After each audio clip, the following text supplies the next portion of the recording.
स्वामी जी, हमारे जैन दर्शन के अंदर ऐसा बताया जाता है कि अनंता जो मोहनीय कर्म की प्रकृतियां है, उसमें से मैं वैसे तो 28 प्रकृतियां है, पर मैं 4 बातें मुख्य बताता हूं। अनंतानुबंधी, अप्रत्याख्यानी, प्रत्याख्यानी और संजलन। अनंतानुबंधी ये जो है, ये दर्शन मोहनीय है और यही जबरदस्त है, और ये पत्थर पे लकीर खींचने के समान होता है। और सारा कर्म के बंधन वगैरह का मुख्य कारण जो है दर्शन मोह, क्योंकि उल्टी दृष्टि होती है और वो तो बिल्कुल मिथ्या दर्शन का रूप होता है। क्योंकि मैंने जब गहराई से अध्ययन किया तो मालूम पड़ा कि अनंतानुबंधी पे चोट की गई। हालांकि बाद में कर्म बंधन के जैसा आप चार्जिंग की बात करते हैं तो वो बचते हैं। अप्रत्याख्यानी, प्रत्याख्यानी, संजलीन, उनकी ताकत इतनी ज्यादा नहीं है, वो सामान्य है, तो उनका बंध भी होता है। तो हम ये आपसे अध्यात्म विज्ञान की दृष्टि से स्पष्टीकरण चाहते हैं कि वास्तव में थोड़े से समय के अंदर किस तरीके से हमारी दृष्टि को बदल दिया जाता है और हमारे जो ऐसा भस्मीभूत कर दिया जाता है कि आगे कर्मों का नया बंध न हो। कृपया इसको थोड़ा पूरा खुलासा करके बताइए आपके अध्यात्म विज्ञान की दृष्टि से। अक्रम विज्ञान जिस प्रकार से ज्ञानी पुरुष जो राजा भगवान के नाम से प्रचलित हुए, उनके माध्यम से, उनके अनुभव से लोगों को ज्ञान दीक्षा का प्रयोग उन्होंने चालू किया। हालांकि पहले तो वो जितने भी बिगिनिंग में लोगों को ज्ञान दिया उसमें तो ऐसी प्रक्रिया नहीं थी, न कोई ज्ञान विधि थी, न कोई आज्ञा थी और न कोई सत्साधन। जो तीनों मैंने बताया अगले एपिसोड में, तीनों में से कुछ भी नहीं था। सिर्फ एक ही बात थी कि मैं मन वचन काया से मुक्त ऐसा शुद्ध आत्मा हूँ। वो 5 बार बुलाते थे और सर पे हाथ रखते थे और बोला एक चीज से बोलो आप। और बाद में सभी अवस्थाएं जो जीवन की है वो कभी कभी प्रैक्टिकली घोड़े के ऊपर बिठा के बताते थे, घोड़ा गाड़ी के ऊपर, कि आप देखो रिलेटिव व्यू पॉइंट से ये, रिलेटिव व्यू पॉइंट से ये साख वाला है, रियल व्यू पॉइंट से शुद्ध आत्मा, रिलेटिव से गधा है, रियल व्यू पॉइंट से शुद्ध आत्मा है। तो ऐसे वो प्रैक्टिकल बताते थे रिलेटिव रियल का। और तीसरी बात, ये जो कुछ भी हो रहा है व्यवस्थित है, यानी अपने कर्मों के फलस्वरूप है। यही तक उनका विज्ञान बिगिनिंग में सीमित था और कोई ज्यादा बताने की, सोचने की आवश्यकता नहीं थी। फिर इनमें से ही गहराई में जाने का था।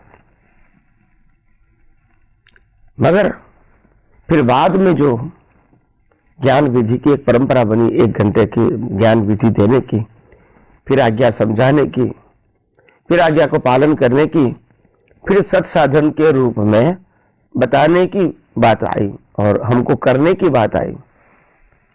तो फिर ये बातों के अंदर से हम जो विज्ञान समझना चाहते थे वो हाइड हो गया। और इसीलिए आध्यात्म मार्ग जब दृष्टि का विषय है तो दृष्टि ही इंपॉर्टेंट होती है। बाकी जो कोई क्रियाएं होती है कोई प्रकार की, वो किसी व्यक्ति का उदय कर्म हो सकता है, मगर सनातन सत्य नहीं हो सकता है। और मैं समझता हूं, मैं जो आध्यात्म विज्ञान की बात करता हूं वो सनातन सत्य के सिद्धांतों के ऊपर आधारित है। और इसलिए कोई भी बात पहले थी, आज है और बाद में रहेंगी, वो ही सनातन सत्य में आएगा। ये बात हम सबको आध्यात्म विज्ञान समझते समय ध्यान में रखना है। दूसरी बात, दृष्टि परिवर्तन करने का प्रयोग हर ज्ञानी पुरुष देते हैं। सबकी अपनी एक रीत होती है, मेथड। तो मेथड इज करेक्ट, मेथड सनातन से तो नहीं होती है, मगर उनका अनुभव का एक प्रयोग होता है और प्रयोग के आधार से वो प्रयोग करेक्ट है उनके लिए, क्योंकि उनकी अनुभूति है। तो उनकी अनुभूति के आधार से मेथड भी उनकी रहेगी। तो इसलिए मेथड वो उनके लिए गलत है, वो क्वेश्चन मार्क नहीं होना चाहिए। मगर अनुभूति को एप्लीकेशन के फॉर्म में लोगों को देना, वो मेथड सनातन सत्य नहीं हो सकती है। हर अनुभवी ज्ञानी की अलग अलग हो सकती है, मगर एक ही मैसेज है, दृष्टि परिवर्तन होना चाहिए। भगवान महावीर भी जब ज्ञान दीक्षा देते थे तब वो क्या करते थे? कोई क्रिया करवाते थे? नहीं। कोई सत्साधन देते थे? नहीं। तो वो क्या बुलाते थे, वो क्या देते थे ज्ञान दीक्षा में? यही देते थे, सिंपल भाषा में। एगो में सासो अप्पा, ज्ञान दर्शन सजुओ, शेषा में बाहिरा भावा, सव्वे संजोग लखना, संजोग मूला जीवेण पत्ता दुख परंपरा, तम्मा संजोग संबंधम सवम तिभेर घोषरामी। बस भगवान ने जो आपको ज्ञान दीक्षा देनी थी कि तुम कौन हो या कौन नहीं हो, ये बता दिया। और बाकी जो अज्ञानता के जो मूल है वो तो आपने समर्पित कर दिया है। घोषरामी का मतलब होता है समर्पित कर दिया है। अभी ना आप इसके मालिक हो, नहीं चलाने वाले हो और नहीं भुगतान करने वाले हो। तो कहने का मतलब यह है कि आपको अभी आत्मा की अनुभूति के लिए सिर्फ मन वचन काया और इसकी सभी अवस्थाएं और इंद्रियों से जो दुनिया दिखती है, इसको सिर्फ कुदरती रचना या उदय कर्म के रूप में ही देखना है। क्योंकि संजोग मूला जीवेन पत्या दुखा परंपरा, संजोग का मूल जीवित होता है कब?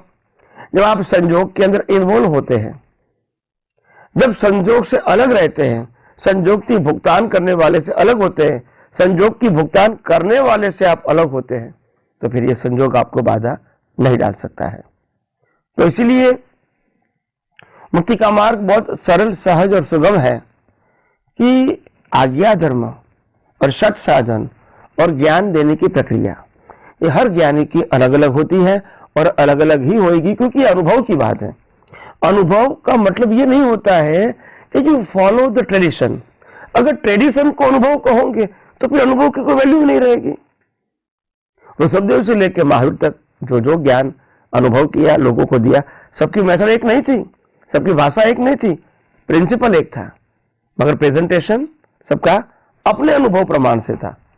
एनीवे, तो आध्यात्म मार्ग के अंदर इस प्रकार से हर बातों को सिद्धांत के रूप में समझना, सनातन सत्य के रूप में समझना, कुदरती कानून के रूप में समझना बहुत जरूरी है। और इसीलिए हम जब ये आध्यात्म विज्ञान को समझना चाहते हैं, अनुभव करना चाहते हैं, आगे बढ़ना चाहते हैं, तो बहुत सारी बातें हमको ये विज्ञान के अंदर समझनी पड़ेगी कि विज्ञान के अंदर आपके पास कर्म बांधने का, कर्म छोड़ने का कोई फ्रीडम नहीं है। जहाँ तक अज्ञान है, अज्ञान को मिटाना पड़ेगा, उसके बाद ही कर्म चार्ज बंद हो गए और भुगतान तो कंपलसरी है ही। तो आइए हम यही विज्ञान को और गौर दृष्टि से समझने की कोशिश करें और अपना जीवन धन्य बनाएं।